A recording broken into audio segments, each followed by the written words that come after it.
What's going on, man? It's your big brother K-Rino, man, and y'all are tuned in to K-Rino Radio. And as y'all can see, I got a very special guest, man. My brother, my homie, my friend, longtime partner and legend, man, in the game. Devin the Dude, what's good, family?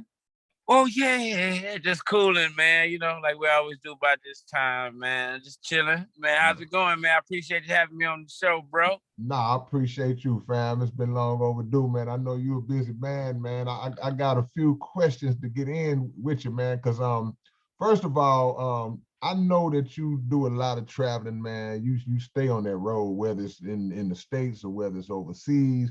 How has this whole thing with COVID and all that affected your travel schedule, and how's that working out with you right now? You know what? It's not as busy as it used to be because we used to be like on the road like 2-3 months at a time. You know how that go. At the shortest it was like 2 to 3 weeks at a time. It was like constant every day. So as far as that, it put like a little damper on that. But other than that, you still have spot dates here and there, and I like kind of like really confined places anyway. More like smaller gatherings anyway. So it didn't really affect me a lot because most big artists have like a big stadium they have to attend where there got to be so many amount of people that have to be there to make it make sense. And I do like the parties, private parties, and all kinds of stuff with smaller gatherings. So I'm still able to move around a little bit. So that was cool on that aspect of it. And then in another way, it helps me, just chill at the crib and straighten up the garage and write some more rhymes and do some more stuff and chill with the kids and take them to the park and do all kinds of stuff too. So it kind of helped balance. That was the balance that really made me that. And I kind of needed that in a way, it kind of messed up. It took something like that to make you slow down and evaluate what you got to have in your life and what you need to balance. But people get together at a funeral with families that they never seen, that they haven't seen in years, and rekindle a relationship and make it important again. So maybe this was that type of thing, at a funeral, that's where, unfortunately it's a situation, but good things can come from it. Absolutely, absolutely. So yeah, so that took me to my next question. Have you been at using that time to just create? Because I know we're gonna get into the new project, but do you have like a bunch of ideas and concepts just loaded up in this time frame that you getting ready to just drop on us? Man, I never did that. I was never able to build a whole, just write. Most of the time I got to hear that the music just tell me what to say, really. The music that I hear tells me what to say. And other instances, if I can just get out, walk to the store, a tone, a melody or something will come in my head, and a hook will appear, and I'll take it from there and wait for the beat will eventually come over a period of time. I have a lot of those. I have a lot of skeletons like that. But I don't, I don't write a whole bunch of rhymes and because the beat, normally kind of tells me what to say. Yeah. Everybody got their own methods like that. We here with the one and only Devin the Dude, man. You know what? When you was talking a minute, I thought about something. Every time I see you, we in the hood somewhere. You know what I'm saying? We just always run into each other somewhere. We at the gas station, just on the cut somewhere. What I like about you, bro, is that you have always stayed connected to the community, always stayed connected. You haven't got like Hollywood at all, and you always remain humble. Is that something that that's just naturally in you? Like, man, I'm gonna stay connected where I'm at, or just how's that whole thing in you like that? It's just something unconsciously done, something that I don't know how to I don't know how to be a so-called superstar. I don't know how to be somebody that's supposed to be treated different, or I don't want to be accepted or presented as a superstar to anybody, you know what I'm saying? And I never wanted that when I started rapping. When we was with the Art Squad back in the day, we had like a little meeting in like 92 or 93 when we was discovering, you know, what lane we're going to go and what our name was going to be and stuff. And we had a little meeting, and in the meeting, I said, man, you look, man, I don't want to be rich, man. I don't want to be rich. I don't want to be out, you know, all that. I just want people to appreciate, you know, what we say and, you know, what we rap about, which is just what we do. And they looked at me crazy. They were like, nigga, what do you mean you don't want to be rich? Nigga, trying to make money. I was like, well, man, it's a lot of, you know what I'm saying? I kind of realized back then, actually, I kind of, you know, I kind of veered away from, that's what kind of made me veer away from the like mainstream stuff and kind of strictly stay underground, because I was I could have been kind of forced in a lane to be, you know what I'm saying, like more popish or more where, you know, where to get the money, where the money was. I go to where the lane where the money was or something, but I would never sign up for that. You know what I'm saying? You know, when I was at the cafeteria in high school and did my first rhyme, and it was like 50 people, about 10 people there. And the next week I did the same rhyme at the cafeteria, about 20. Next week it was about 50. And then I did like a month straight, the same rhyme. And at the end of the month, it was like 60 people trying, you know, listening to that one rhyme that I had, and was like, that's what I live for, that appreciation, man. It was like, what? There's nothing like this, man.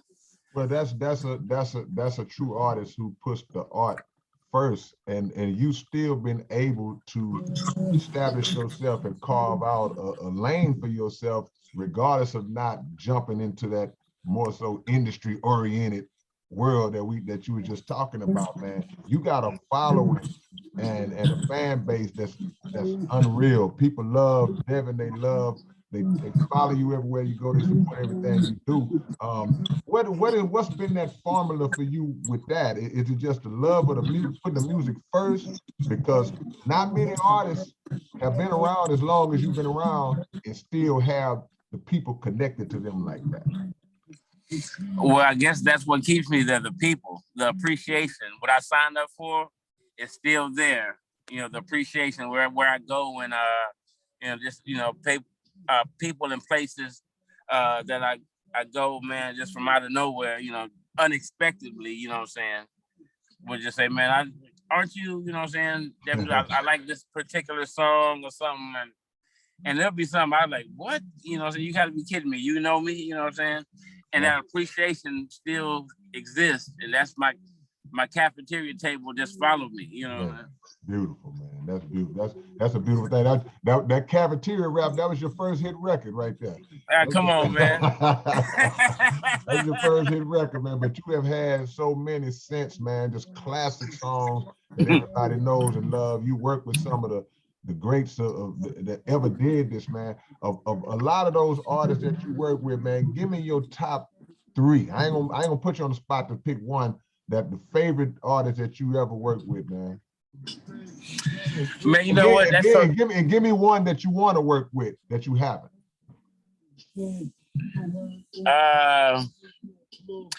Probably Roger Troutman. I got a chance to meet him and talk to him and trip out with him, but I never got a chance to just actually just work with him on a song. Right, the legend. But yeah, Roger Troutman. I would love to work with him. But man, my thing is, I would love to work with anybody who want to work with me. Anybody who got a project and they're, you know what I'm saying, their heart and soul is into it, and it's something that's going to be like imprint on their life at this point in time or something. And it's just their life story, actually. And if they reach out to me and want me to be like a part of that in their life, that meant so much to me, man. From back in the day when Fifth Ward Boys asked me to be on Thanks for the Blessing back in the day, man. And I with the Art Squad, and they just kind of reached out, man, we want you to sing a hook for us. And I'm like, what? And even though we was two different groups, and you know how hard it was for two different groups to get back together, get together and do collabs and all that shit back then. It wasn't that easy. Right. And for them to reach out, and I like, boom, and then for the art squad to be like, yeah, man, that's cool, you know what I'm saying? Or when Face asked me to be a part of Face Mob, and art squad was real cool with that, you know what I'm saying? And just when people reach out for me, Face just asked me to be, just do a couple of hooks there and come help us out with this, with this project I'm working on.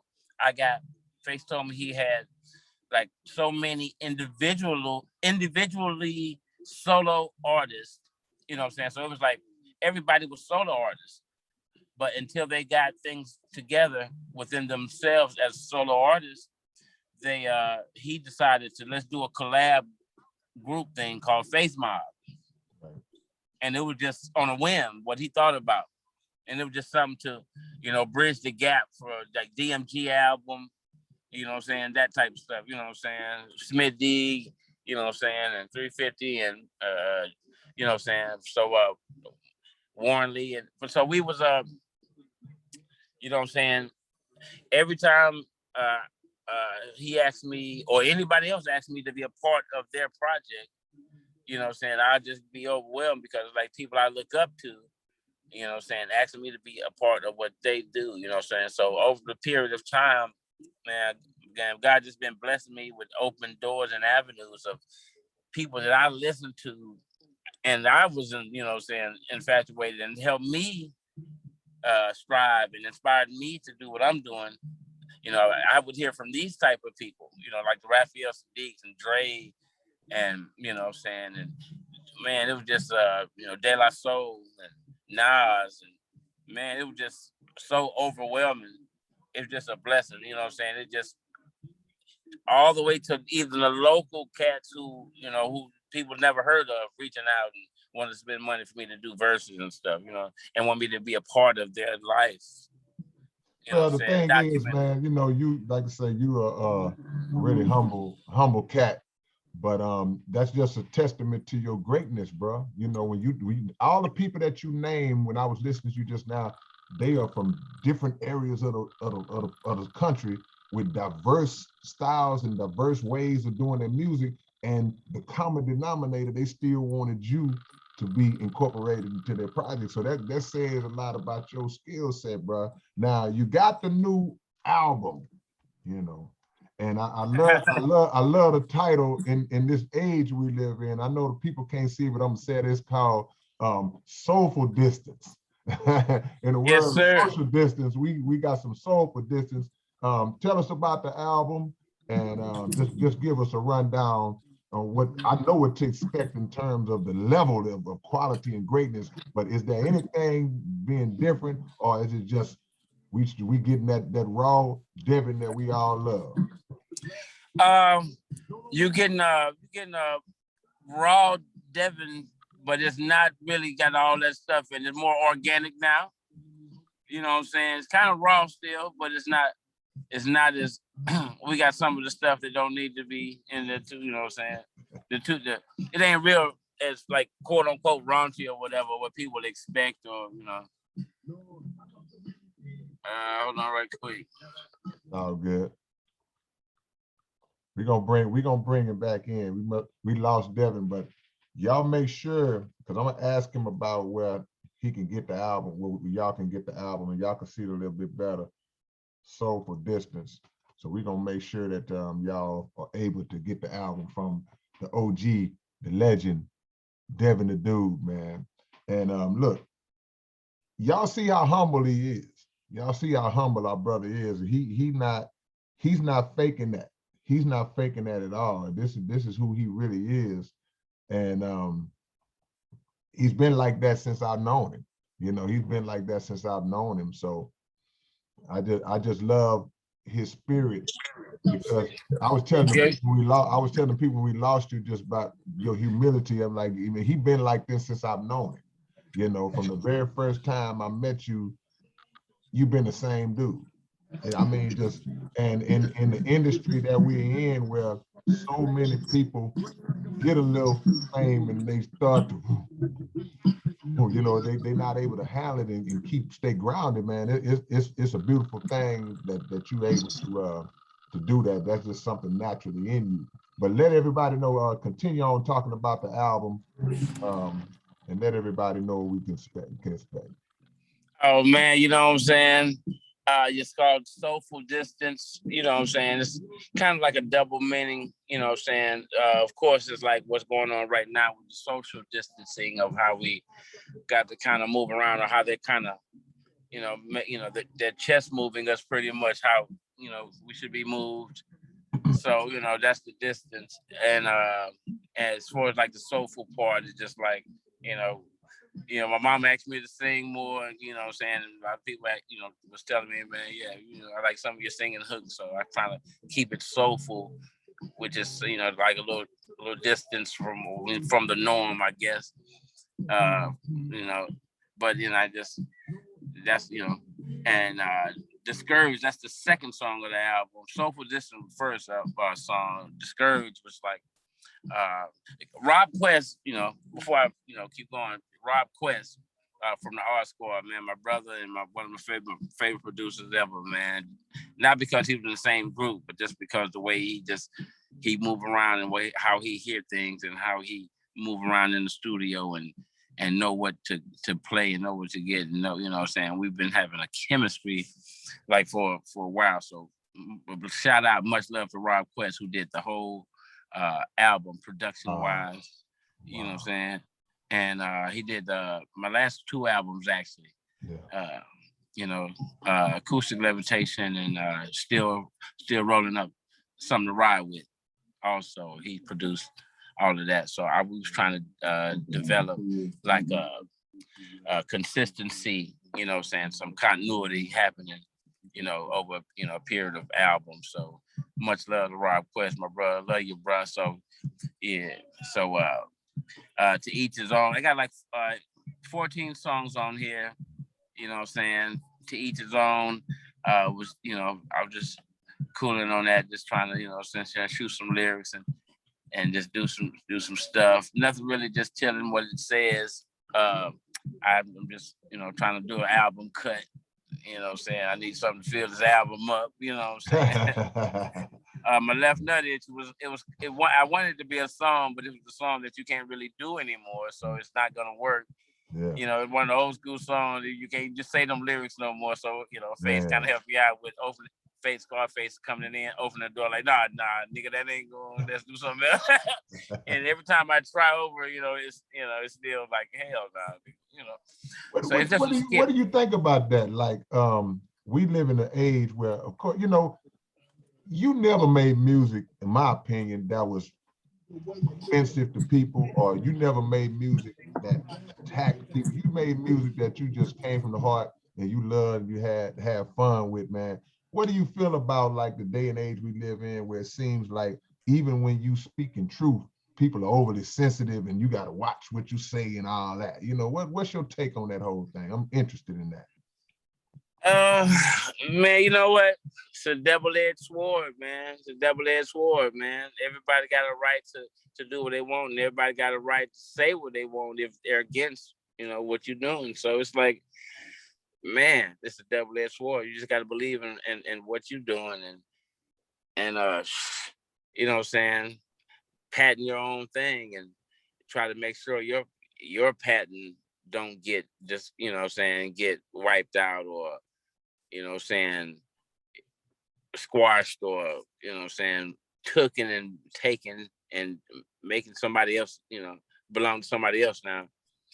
So it's like, it's kind of crazy, man. I just create your own language and just own it, and then you'll be forever. You'll have you don't have to worry about anything else on the sideline. Anybody qualified to say that? It's my brother Devin the Dude. Will we see another R Squad album? Will we ever see that? Our squad is together pretty much in heart, mind, and spirit every day. Jug is right here. Rob down the street making beats, and we just thought about doing some type of stuff like we're about to do another album, but Rob wanted to kind of take it to a different avenue. That's a new wave avenue, and it's kind of sold like art on the Coinbase, Bitcoin. You know what I'm saying? It's on that type of selling artwork type stuff, where there's only one of a kind and all that.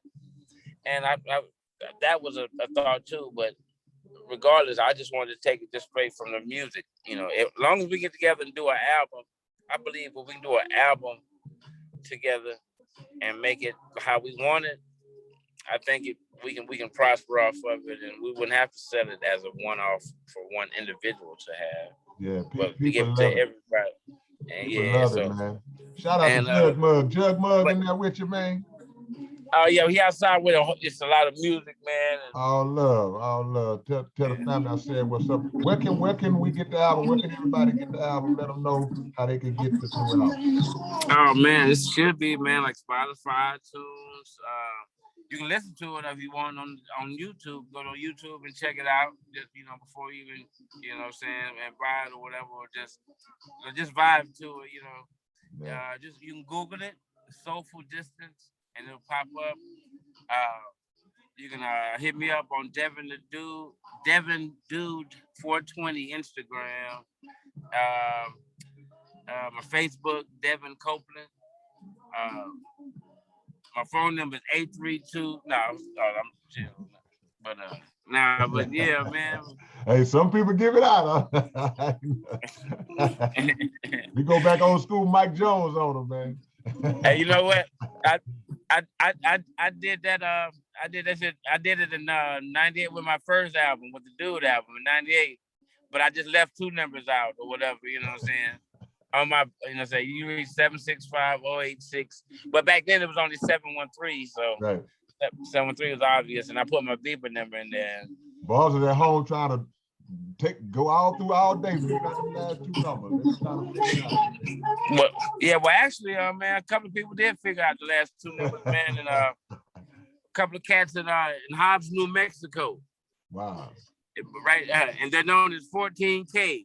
Wow. And they coffee brothers right now. And they figured out to call my motherfucker. They called me. Wow.